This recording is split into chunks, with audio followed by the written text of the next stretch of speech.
Salut tout le monde, j'espère que vous allez bien. Alors, aujourd'hui je vais prendre l'oracle des miroirs pour voir ce qu'on est invité à voir aujourd'hui. Allez, on est parti.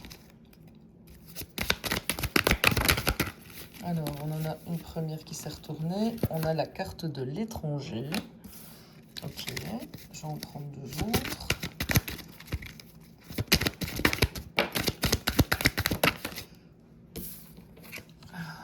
On a la carte de la victoire. Et on a la carte de la réunion. Ok.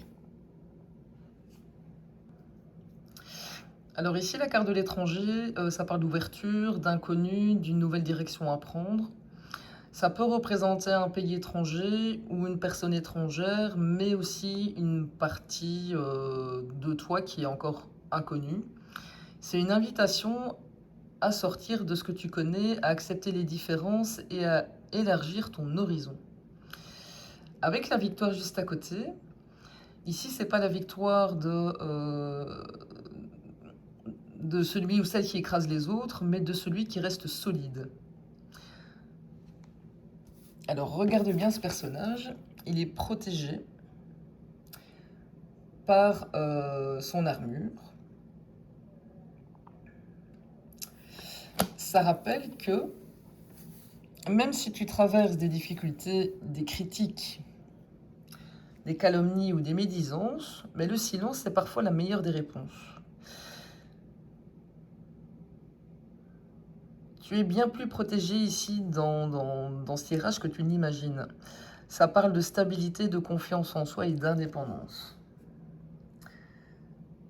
Pour la réunion, ça évoque une discussion, un échange, un accord, une assemblée ou une réunion de groupe. Mais ici, sur cette carte, en fait, il y a un siège qui est vide. Et c'est précisément cette place qu'on va aller chercher à comprendre. Qui va l'occuper?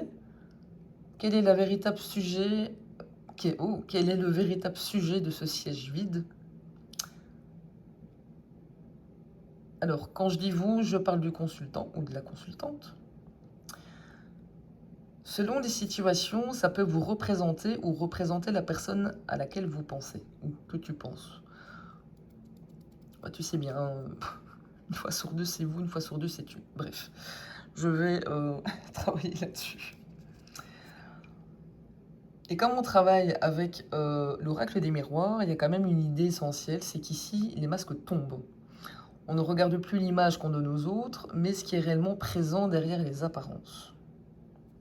Alors, quelle vérité est sur le point d'émerger de la réunion là?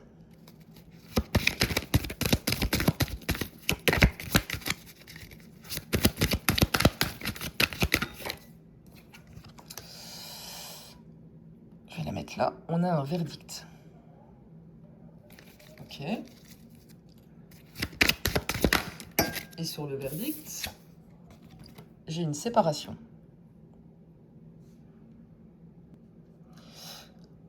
Alors ici, ça ne semble pas parler d'un rapprochement, mais d'un moment où quelque chose est enfin posé sur la table. Le fait que la vérité qui en émerge soit le verdict suivi de la séparation suggère qu'à l'issue de cet échange, il y a une décision qui va être prise. Donc ici, on n'est plus dans le temps des hésitations. Cette réunion ne semble pas là pour réparer coûte que coûte une relation, mais ils insistent là-dessus. Enfin, les cartes insistent là-dessus, pardon. Elle est là pour faire émerger une vérité. Et cette vérité conduit à un verdict. Alors un verdict, c'est pas forcément une condamnation, mais c'est plutôt une décision, un point de bascule, un moment où il faut trancher. Et juste derrière, avec la séparation, c'est peut-être une séparation émotionnelle, physique, professionnelle ou simplement la fin d'un ancien fonctionnement. Mais dans tous les cas, il y a quelque chose qui ne pourra plus continuer comme avant. Et je trouve que c'est assez cohérent avec le siège vide de la carte de la Réunion, que je reprends, qui est ici. Toc.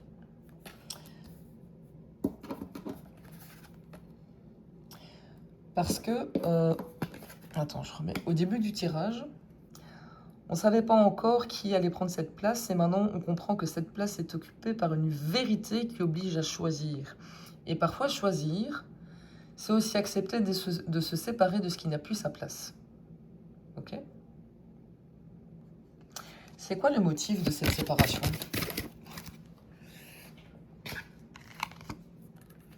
Pardon. La carte du changement. Ok. Attends, je vais plutôt... Parce que, à mon avis, tu ne dois pas voir grand-chose. Ouais, c'est déjà mieux. Alors ici, cette séparation, c'est pas une fin pour le plaisir de détruire, mais ça répond à une nécessité de changement. Quelqu'un ne peut plus continuer à vivre, penser ou agir comme avant, et le changement devient plus fort que le besoin de maintenir la situation. Qu'est-ce qui doit changer dans le monde?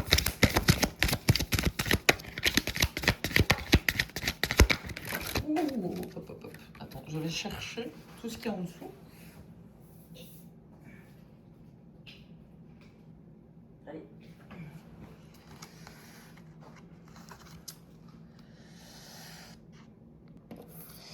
Attends, donc ici, on a le voyage. Alors j'aime bien quand c'est en bordel comme ça. On a la loi et on a le rêve. Le voyage, c'est quitter un ancien état, bouger de direction, parfois un déplacement réel, mais c'est souvent synonyme de transition. La loi, ça pose des limites, ça rétablit l'équilibre, ça respecte une vérité, où tu es amené à prendre une décision juste. Et le rêve, c'est retrouver une aspiration profonde, un idéal ou un projet qui avait été mis de côté. Et donc ici, qu'est-ce que ça raconte? Ça raconte que le changement consiste à quitter une ancienne trajectoire pour revenir vers quelque chose de plus juste et d'aligné avec ton véritable rêve. Il y a l'idée de sortir d'une situation qui ne respecte plus tes valeurs ou ta vérité. Mais c'est quoi qui a empêché ce changement jusqu'à aujourd'hui?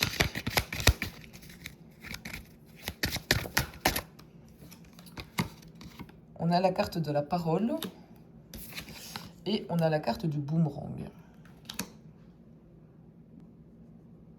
Alors ici, ça peut... c'est pas grave, je vais y arriver. La parole et le boomerang, c'est des mots qui reviennent. Donc ça peut parler de promesses non tenues, de mensonges ou de non-dits, des paroles blessantes qui continuent à produire leur effet, ou d'une vérité qui finit par revenir à son auteur, d'où l'effet boomerang.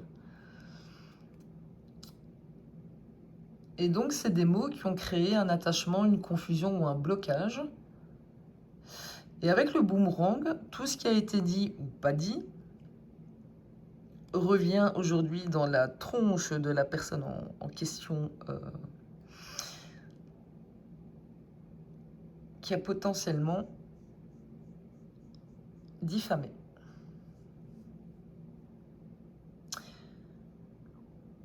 Ouais. Et on ne peut plus échapper aux conséquences de sa communication. Les paroles finissent toujours par produire un retour. Et l'effet de ce retour aujourd'hui,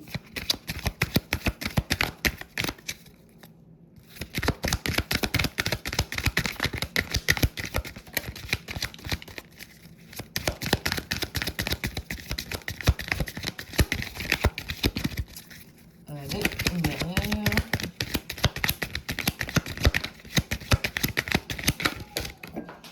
Encore sous le canapé. Hop.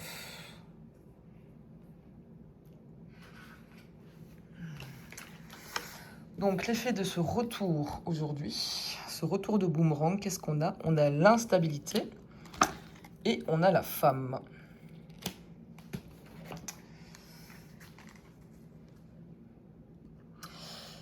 Alors ici, l'effet de ce retour, c'est que quelqu'un perd son équilibre. L'instabilité montre qu'un équilibre apparent est complètement ébranlé. Il y a les certitudes qui vacillent, les émotions qui remontent et la situation ne peut plus rester figée. Ici, la femme ne désigne pas forcément une femme au sens littéral, selon votre contexte et vous adapter. Elle peut représenter toi qui me regardes, soit une personne que tu connais à qui tu penses. Ça peut être une personne féminine impliquée ou l'énergie réceptive, intuitive et émotionnelle.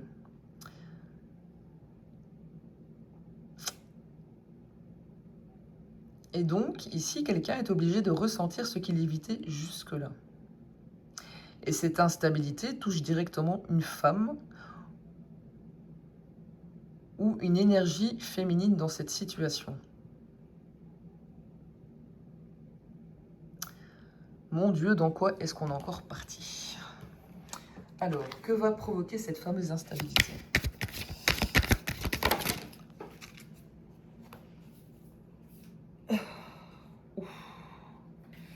Attends, parce que j'aime pas trop ce que je vois. Cette instabilité va provoquer un carrefour inversé, un enfermement et de l'argent, enfin la carte de l'argent plutôt.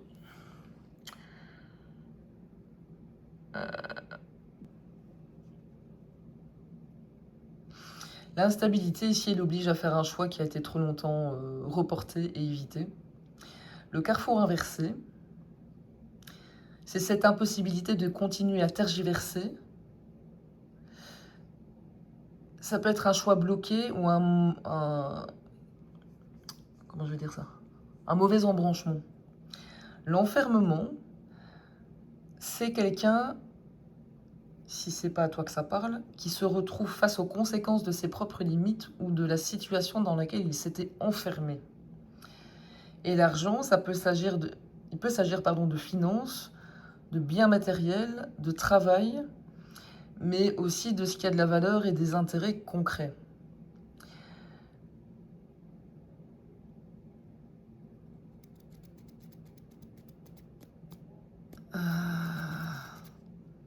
Et qui c'est qui est réellement enfermé dans cette situation? C'est toi qui me regardes?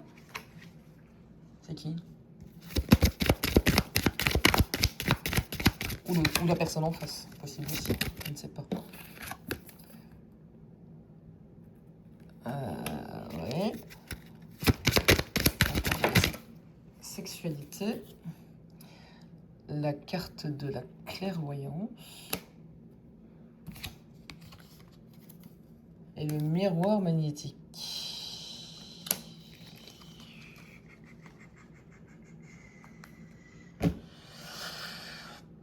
D'accord. Donc ici, la première carte, ça parle d'attraction, de désir, d'intimité, d'énergie créatrice et parfois de dépendance affective ou relationnelle. La carte de la clairvoyance, la lucidité revient et on voit enfin ce qui était caché. Et le miroir magnétique, c'est deux personnes qui s'attirent, qui se reflètent et activent mutuellement leurs blessures, leurs désirs et leurs zones d'ombre. Et donc ici, ce n'est peut-être pas une personne qui est enfermée, mais plutôt une dynamique relationnelle. Il y a une attraction extrêmement forte qui maintient deux personnes dans un jeu de miroir.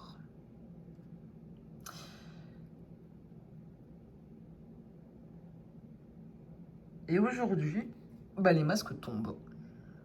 Et on comprend enfin pourquoi cette relation avait un tel pouvoir.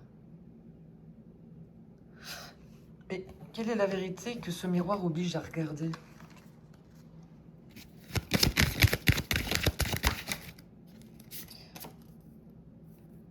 On a l'amour, ok. On a la carte de l'enfant, et. On a la carte de l'échec.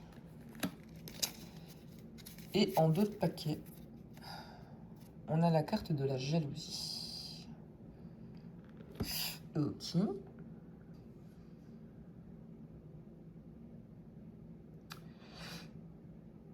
La carte de l'amour, le lien est réel ou a été vécu comme quelque chose de réel.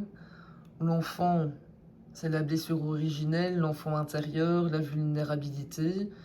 Et parfois un enfant au sens concret, pardon, si le reste du tirage part dans ce sens-là, mais je ne crois pas ici. L'échec, il y a quelque chose qui n'a pas pu être vécu ou construit comme on l'avait espéré.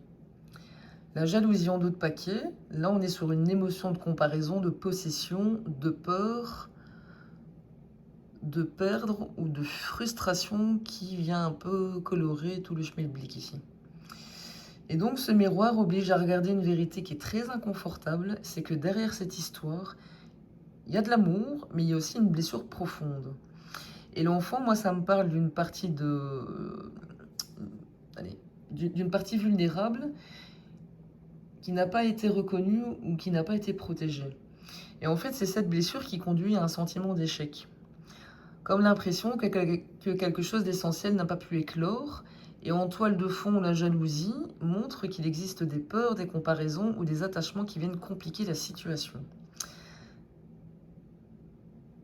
Néanmoins, je vais quand même garder une nuance importante. C'est que les cartes ne permettent pas d'affirmer ici qu'une personne est jalouse ou qu'un événement précis s'est produit. Ça décrit surtout les dynamiques que potentiellement on pourrait retrouver dans la suite du tirage. Ok. Et donc je vais poser une dernière carte. Qu'est-ce qui permet de sortir définitivement de cette dynamique ?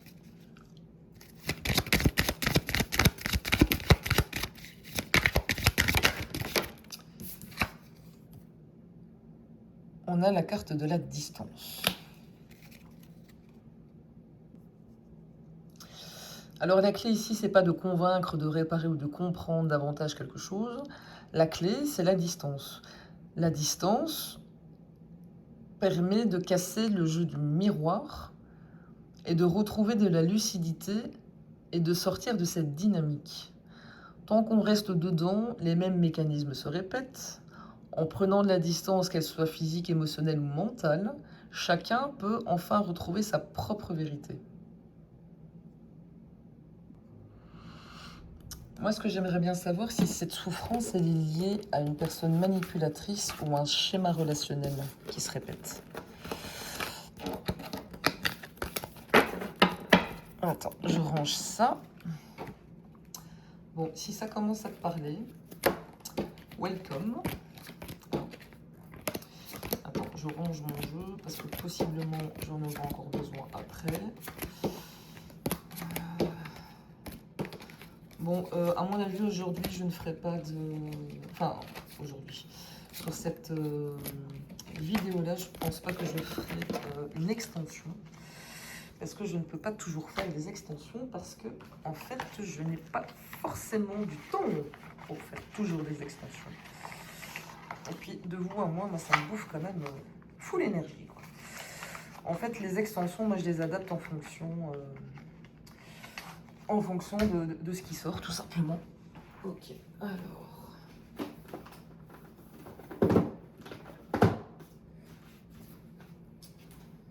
Voyons voir.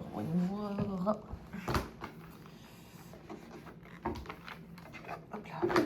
Allez. On est parti. Donc, est-ce que cette souffrance est liée à une personne manipulatrice ou un schéma relationnel qui se répète? Je crois que je vais les battre de l'autre sens. J'en ai une. Ouh, j'en ai trop.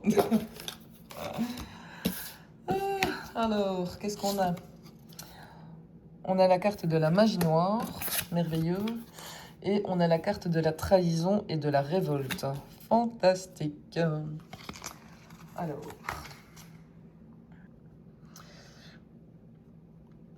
Alors pour moi ici, ça parle avant tout d'une dynamique d'emprise ou de manipulation. La magie noire ici, elle symbolise une influence qui vient obscurcir le discernement, une relation où on perd progressivement ses repères. La carte de la trahison, elle confirme une rupture de confiance, un sentiment d'avoir été trompé ou utilisé. Et la révolte, elle vient compléter le schéma. Elle montre qu'à un moment,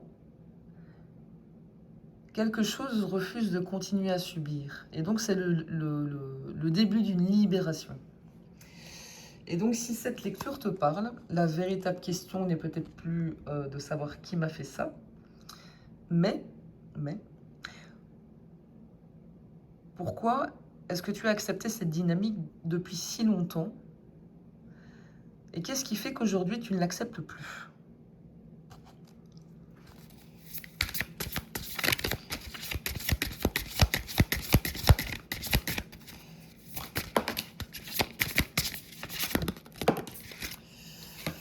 Alors, on a la carte de la rage.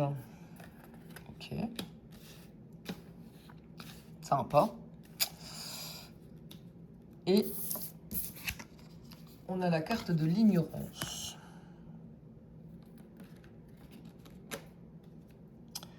Rage et ignorance. Bien, en fait, parce que l'ignorance empêchait de voir ce qui se jouait réellement. Tu confondais peut-être l'amour avec le sacrifice, la loyauté avec l'abandon de toi, ou l'espoir avec l'attente. Et pourquoi tu l'acceptes plus aujourd'hui? Parce qu'il y a la rage. C'est pas une colère destructrice, mais une colère qui te réveille. Et c'est cette colère qui vient te souffler à l'oreille, ça suffit. Et c'est le moment où tu refuses enfin de continuer de te trahir toi-même. La rage ici, elle n'est pas opposée forcément à l'amour, elle est opposée à la résignation. C'est pas la même chose. Mais qui avait intérêt à ce que tu restes comme ça dans l'ignorance? En fait, c'est une question qui peut révéler si on parle d'une personne, d'un système, d'un entourage ou simplement d'un mécanisme intérieur. Ok? Allez, qui avait intérêt à ce que tu restes dans l'ignorance? On a la carte de la rébellion. Je vais en prendre une deuxième.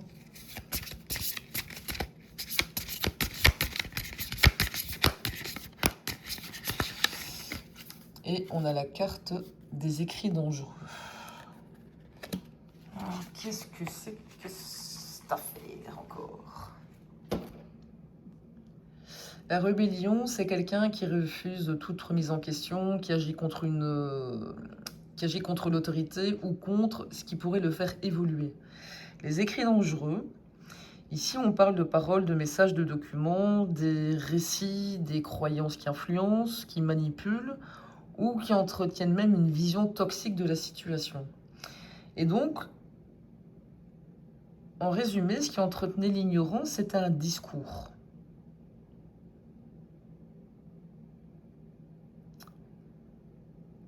C'était un discours. Une histoire racontée, des messages, des écrits, des paroles. Et ces écrits alimentaient une forme de rébellion que quelqu'un refusait de voir une autre vérité ou entretenait volontairement un conflit. Et les mots ont eu un pouvoir énorme dans cette histoire.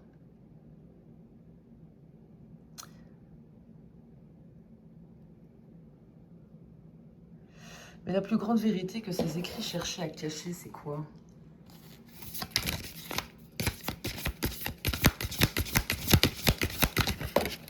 Parce que là, ça peut faire complètement basculer le tirage, hein, je vous préviens.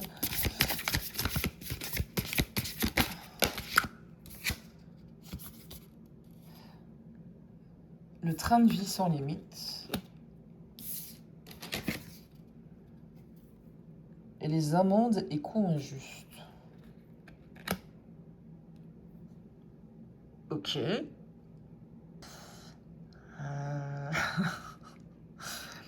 En fait, la plus grande vérité cachée, c'est qu'une personne ici, alors, je ne sais pas si c'est toi ou la personne à laquelle tu penses, c'est une personne qui vivait au-dessus de ses moyens ou sans limite. Et il y a quelqu'un d'autre ici qui en a payé le prix. Le train de vie sans limite, on parle d'excès, d'absence de limite, de consommation et de sentiment que tout est permis. Un monde coût injuste, quelqu'un règle la facture, matériellement, émotionnellement ou moralement. Et il y a ici un grand, profond sentiment d'injustice. Ici, on ne parle pas seulement d'argent, mais ça parle d'un coût.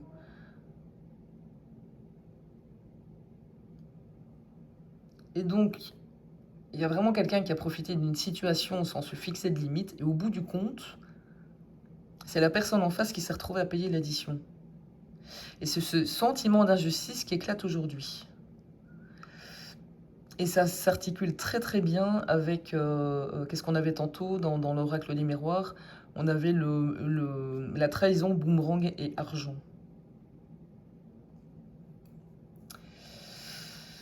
Bon, on va voir avec la suite si ça parle de coups affectifs, professionnels ou autres.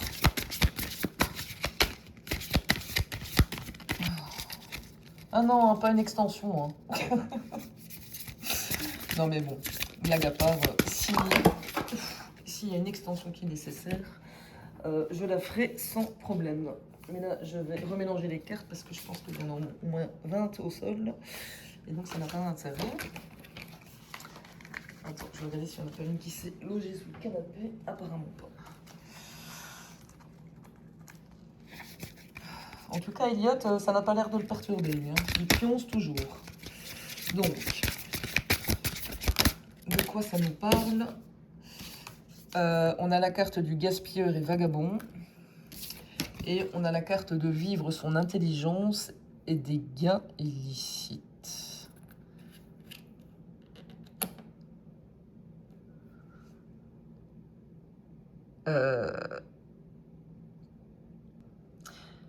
Gaspilleur et vagabond, ça peut parler d'une personne qui vit sans cadre, qui délapide toutes ses ressources, qui est instable ou qui passe d'une situation à l'autre. Vivre de son intelligence, ici je vais la décomposer en deux, celle-là. Vivre de son intelligence, c'est quelqu'un qui sait très bien utiliser ses capacités, sa stratégie et son sens de l'opportunité. On est face à un opportuniste ou une opportuniste. Gain illicite. Alors c'est là où ça devient un peu compliqué. Gain illicite, c'est un bénéfice, comment je vais dire, qui est obtenu d'une manière discutable, malhonnête et contraire aux règles ou au détriment d'autrui. Et donc, concrètement, on est face à une personne qui utilise son intelligence pour obtenir un avantage qui n'est pas entièrement juste. On est sur une notion de profit, de bénéfice ou d'intérêt personnel obtenu en contournant les limites. Et ça peut être financier, professionnel, relationnel ou même moral. Le gain illicite ici, ça n'oblige pas à parler d'un délit réel. Ça peut représenter vraiment très clairement quelqu'un qui manipule et qui détourne tout à sa sauce, à son avantage, et en fait où la réciprocité n'existe pas. Et donc, quel est le gain que cette personne cherche réellement à obtenir ou à chercher à obtenir? Et j'ai l'impression qu'on a que ça, nous, cette semaine, dans les énergies. Putain, c'est quoi, là? C'est la saison... Ouf. Action lâche. Ok. Action lâche.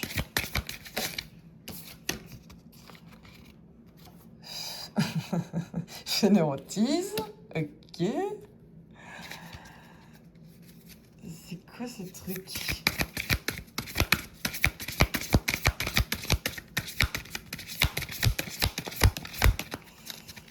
Ok. Allez. Allez, Marcel. Sors-moi des cartes. Oh, s'il vous plaît. Allez. Bon, je vais le prendre dans l'autre sens parce que... Ah. Hop. La solitude. Donc ici, avec les actions lâches, on parle d'agir en évitant d'assumer, le fait de faire porter le risque à quelqu'un d'autre et agir dans l'ombre. La fainéantise, on cherche la facilité et on fournit le minimum des forces syndicales. Solitude, au bout du compte, c'est une stratégie qui isole. Ce que cette personne cherchait réellement à obtenir, c'est un bénéfice avec le moindre effort possible, ça on a bien compris. Les actions lâches, ça montre une manière d'agir sans assumer pleinement les conséquences, mais d'une manière beaucoup plus subtile et fourbe. Et la fainéantise ici, elle renforce cette recherche de facilité, mais ce qui est intéressant, c'est que cette dernière carte de la solitude, ça montre que cette façon de fonctionner finit par couper la personne du monde et des autres. Et le gain apparent se transforme comment? En isolement. Et là, je trouve que ça matche assez bien avec le boomerang de tout à l'heure, que ce qui était recherché comme un avantage finit par revenir sur la forme d'un enfermement ou d'une solitude. Ou plus communément, excusez-moi du terme et de l'expression, il se prend un gros boomerang dans la gueule. En gros, c'est clairement ça. Ou elle. Je n'ai pas dit si c'était un homme ou une femme, et je vais a priori pas chercher à savoir. Tu adaptes. Mais la conséquence inévitable de cette façon d'agir aujourd'hui, c'est quoi?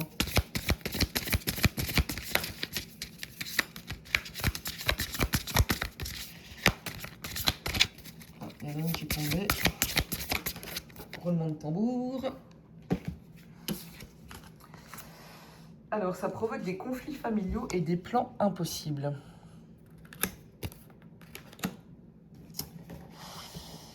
Well, well, well. Et là où ça devient drôle, c'est en 2 paquets, on a les comportements malveillants.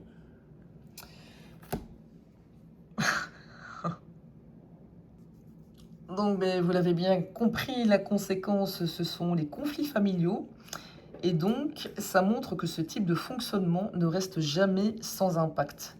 Ça finit par contaminer les relations et les... comment je vais dire?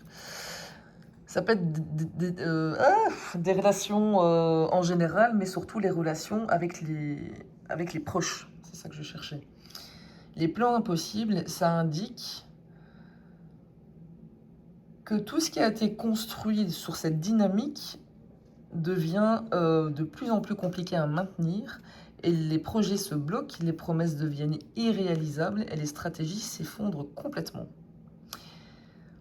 Et le dos de paquet, avec le comportement malveillant, moi je ne vois pas ça comme une condamnation automatique d'une personne, mais plutôt comme une dynamique où des actes nuisibles, des manipulations ou des intentions qui ne sont pas constructives finissent par produire quoi? Leurs propres conséquences.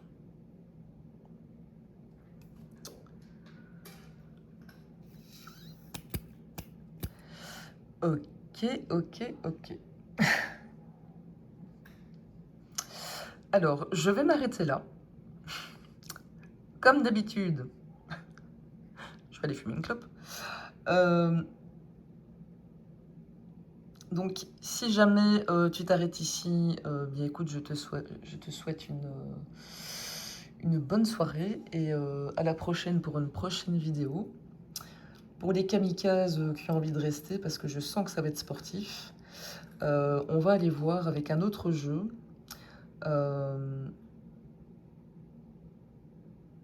Si cette vérité elle éclate, il va se passer quoi pour chacun des protagonistes dans l'histoire? Ok? Bon, eh bien, à tout de suite et pour les autres, à la prochaine.